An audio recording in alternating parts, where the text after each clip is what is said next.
Welcome everybody to this session of MAD PD. I am glad you are checking this out either in real time or later on if you are looking at the recording of this. I am going to be talking to you today about an experience I had this last, the beginning of the school year for about 5 months, a National Geographic GeoInquiry. And so I'm going to switch gears here and pull up my screen and get started with the story of my adventure with my students. So if you'll bear with me a moment, I will get this going.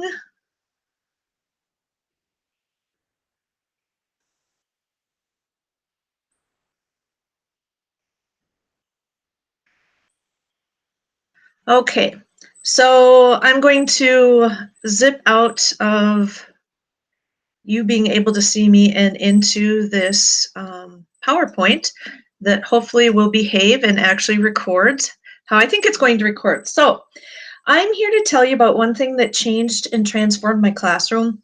It was a National Geographic GeoInquiry and to really empower students. The National Geographic, first off, I'm Carrie Westgard. And my main gig is teaching 8th grade geography at Dilworth Glendon Felton Middle School, located here, as you can see, in Dilworth, Minnesota. It's right kind of a suburb of the Fargo-Moorhead area. And if you want to follow more of my students' adventures, I do post those on my Twitter account. It's Dr._Westgard. So the National Geographic GeoInquiry is this process that you'll see here, and we'll see this graphic quite a few times. It is really a project-based learning framework, or PBL, where students create a driving question. And the added piece to the GeoInquiry here is that there's a spatial component and there's a call to action at the end. And I think this whole process, but especially that call to action, really empowers students.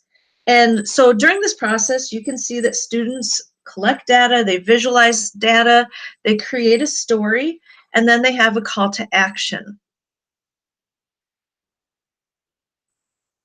My suggestion to you would be to take the Connecting the GeoInquiry Process to Your Teaching Practice online course that's provided by National Geographic. I found the time was well worth it, and I knew I had wanted to do a GeoInquiry, and this course really helped me understand the process and held me accountable over the course of, I believe it was 4 weeks. I did it last summer. Held me accountable to develop a well thought out, standards-based, connected lesson plan. And the next session for this is coming up this summer. And what you can do is go to nationalgeographic.org. And if you go to their education page, you'll find professional development link. You'll see the different online classes that they offer. At the bottom of this, you will, if you click on Notify Me and input your information, they'll notify you when the summer course starts. And so as I was thinking about doing a GeoInquiry, the timing of this also happened during my Grosvenor Teacher Fellowship last June. One of the areas that I was acutely aware of was I was going to need student buy-in for a long time. Teaching 8th grade, we switched classes, so I didn't have the same group of kids all day like you might in an elementary class.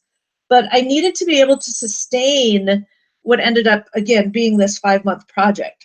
And how I got students invested in this idea of doing something, particularly it ended up being about single-use plastic, was sharing my experience as a Grosvenor Teacher Fellow. Last year I traveled on board the Explorer, and I went to Svalbard, which is an archipelago just north of Norway, Greenland, and Iceland. And the learning is too much to recount with you today.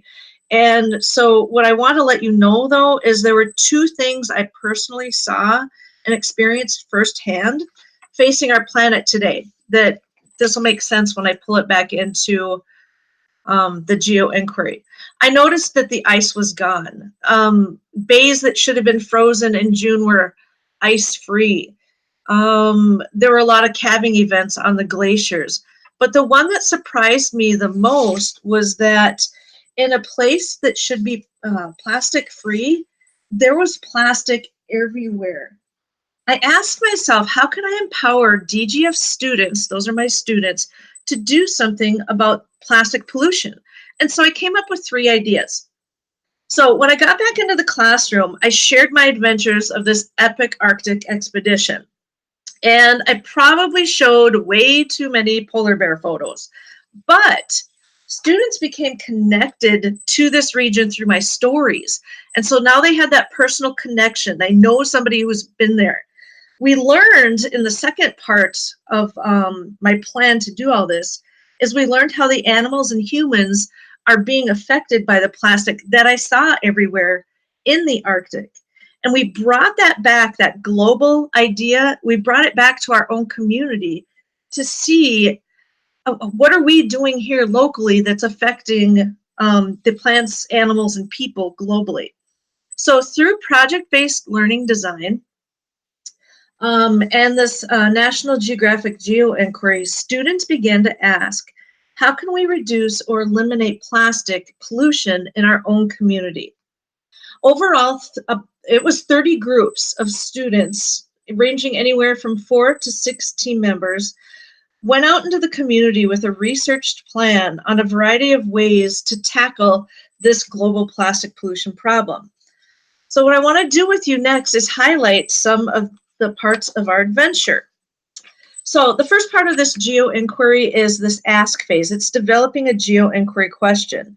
And so after learning about the Arctic, becoming connected to the Arctic, and learning about plastic pollution, not only in the Arctic, but globally overall, students began to develop questions. And during this process, they had to learn what makes a good GeoInquiry question.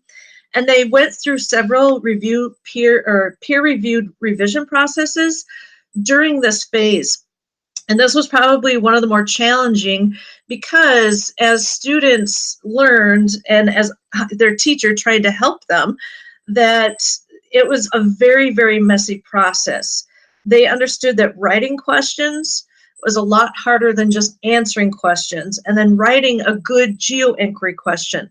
So that was rewarding once they got that at the end, but it was a challenge to kind of get straightened out from this all squiggly mess business going on here. Then we did some brainstorming, and we posted around the room every hour, put up their topics of what they wanted to tackle regarding plastic. And so as they kind of whittled down their ideas, they came up with a GeoInquiry question. And they determined their own questions. So we were working with 30 different questions. Now, some of those questions naturally kind of were in the same topic, and we'll get to that in just a second. But these were all collected on a shared Google Doc, and you can see here that a lot of these questions, they have a spatial component, like where and what. Then we moved into the collect phase, and this is acquiring geographic information. To start out this whole project, we used an app called Survey 123 to really understand that it's not just plastic in the Arctic. There's plastic in our own backyard. So we used this ArcGIS Survey 123 app, and the students geotagged and photographed the plastic they saw. And in 6 hours, so over the course of the day, over 700 pieces of plastic in various forms were documented. And of course, as you can see here, we also picked it up and sorted and recycled or threw away, depending on what it was. So depending on the particular GeoInquiry questions students had, they did additional data collecting through a variety of surveys, interviews, and research. There was also a learning curve here as students had to understand how to conduct interviews. They had to understand how to sift through research online, what makes good research, what's bad research, and the different types of surveys that they could complete. So here you see that one of the activities is I was trying to get them out into the community to seek information. This is our city administrator telling them about how government decisions are made. This group wanted to start curbside recycling in our community. That getting out in with the community was really empowering for students because they started to see the work that they were doing was important work and that people were actually listening to them and giving them information. Students also made phone calls. They were a little bit nervous about this part, but they did it. They were prepared with the questions, but they wanted to get some information from experts in our community, and so they gathered data that way. And then the next part here is they started to visualize. They had to determine the best way to organize and visualize their data. So many of them, after they collected the data and the information to answer their GeoInquiry question, graphs seem to have been the main choice. I think it's because they were comfortable with how to make the graph. You can do that real slick in any kind of spreadsheet program. But we also had, at this point, discussions on how best to visualize data. Do you use a pie chart? Do you use a bar graph? And so on. So kids are learning some real solid skills that they would learn in my normal curriculum anyways. They're learning how to create interviews. They're learning how to do online research. They're learning to also create ways to visualize that research. All of the groups were required to have a map that visualized some part of the data. Many chose to utilize our Survey 123 data, that graphic that I showed you at the beginning, to help tell their story in the next phase, but others created their own. Here you can see that this is a map showing how much plastic was found in each of the classrooms on second floor using a variety of shading. Then, after we developed our questions, collect the data, visualize that data, they were creating stories to tell about the problem from not only a global view scale, but also a local scale. And so, and part of that story also included a call to action, is what we ended up calling it. And so after we did storyboarding first, and then many of the stories ended up being completed on Google Slides. Again, I think that's because students were familiar with how to do that. But I did have a group use Esri's story map, as you can see here in the bottom left, to tell their story and also to put their story in a location or a place. So what I'm going to do is I'm only going to highlight a few of the 30 different projects. Some of those projects I, across the day, would take people who had similar calls to action or similar topics and mash them up into a larger group to go out and do these presentations in their community. Changes that had happened after this 5-month process was anywhere from an individual student not breaking up their mechanical pencils. You can see down here, I had a plastic pencil pickup group that the kids in 8th grade decided that breaking up their plastic pencils and throwing them was something funny, but they didn't realize how that plastic degrades and gets into our systems and you can't recycle it. So their task was to get kids to stop breaking these mechanical pencils. And then we also had a group that reached out to our local state representatives, and Paul Marquardt here, who's a representative from our area to the Minnesota legislature, is co-authoring a bill to repeal a Minnesota statewide ban that bans the banning of plastic bags. And the results in the process, it was so empowering. It went beyond my wildest dreams. One of the groups decided to do a presentation to food service director and ended up showing how it's cheaper to use metal utensils. We saved $36,000 over the course of 3 years if we switched back to metal utensils. Another group presented to student council their idea of having a plastic patrol, and what that would be is an arm of the student council that would periodically gather students to go around and collect the plastic so it doesn't get into our local watershed.